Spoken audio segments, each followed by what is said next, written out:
Hey, what's up? Break. I got a review for you guys on the Dogtra 280X. Buddy, break. Or you could say right by me. So I got the 280X here. We're gonna do a review on why I love this unit so much. Now I got some notes so I don't lose my train of thought here. Now the first thing right off the bat is that it's a multi-dog unit. It has the potential to hold up to 3 dogs on it. I've got my 2 dogs here, and then I've got the third unit here. Fun fact, Ruby here is on the 280C receiver. You can pair other receivers to this unit. So I've got him on the 280X, her on the 280C, and they're both on this one controller, which is very convenient. Next thing, let's just bring up the fact that we're in the snow right now. So obviously these units, like all the others, are waterproof. As long as you make sure you have those charging ports sealed 100%. That's super important. You don't want water sneaking in there. Next up, favorite feature on this thing is the light feature. I love it so much. Let's see, you got the light right here. I'm gonna go to this third unit. We've got the flashing indicator light, which will go off every few seconds so that you could just be out at night like this with your dogs and not lose them.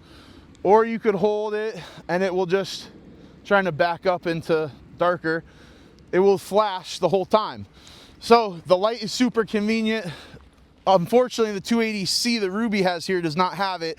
Only the 280X units have that. Next up is the tone. I love the tone feature so much. I used to be a big adamant on low level stim, but I found that honestly it can be annoying from time to time. And now I just take, let's go back to this unit. I just use tone instead of my low level stim. I have found that even for just my owners who are getting into this, it's much easier to just have the tone than to have to try and find the low level and where your dog's working level is at in different environments. Now, to proof that, I do use the high stim still in the proofing stage, but just using tone and not having to worry about where my numbers are for working levels is super, super convenient. Now, let's get into the aesthetic. It's just a really nice looking unit. I didn't realize until I was holding the 280X in my hand how much the 280C just looked kind of old school.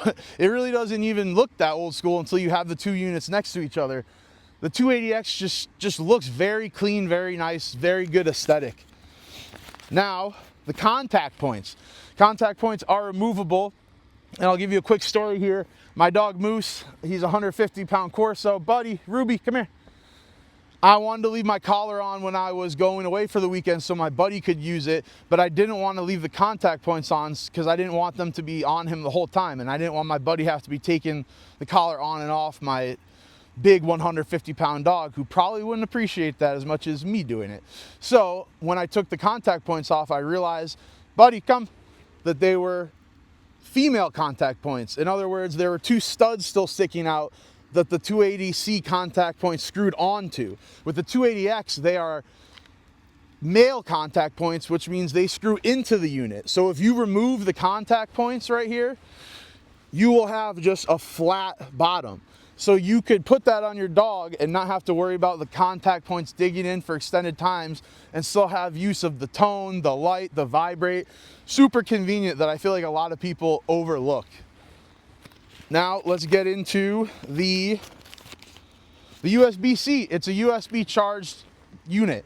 So no longer are the days that you got to use the Dogtra plug in the wall thing. You can't find any other chargers that'll charge it. You can literally charge this if you got the USB-C iPhone with your phone cable. I, in fact, was charging this on my way in the car with the USB charger.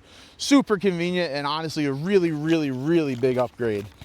And lastly, the big button on the front, the pad button. So you have stim and continuous on this, both controlled by this middle button. I just use the continuous because if I want to do a quick nick, obviously one quick button is going to be quicker than the nick, which is like 1/10 of a second. But I can just go quick on, quick off. So you can go to Ruby here. We'll give her like a 4, which is probably barely anything. Ruby, come. So I just tapped it right there. That was a quick one. I could go, like I said, low level sim. We could do Ruby, sit. Ruby, sit. And right there. So now I had a quick one that I tapped with, and then I held it to do pressure release with her sit. Brake. So I just love the fact that it's on the front, you can't miss it, and it's really not confusing at all. This unit is a really great unit, and I would love to hear what you think about your pros, cons, and that's all I got for today. Enjoy the snow, baby. Good boy, bye, Bobby. Come on, guys.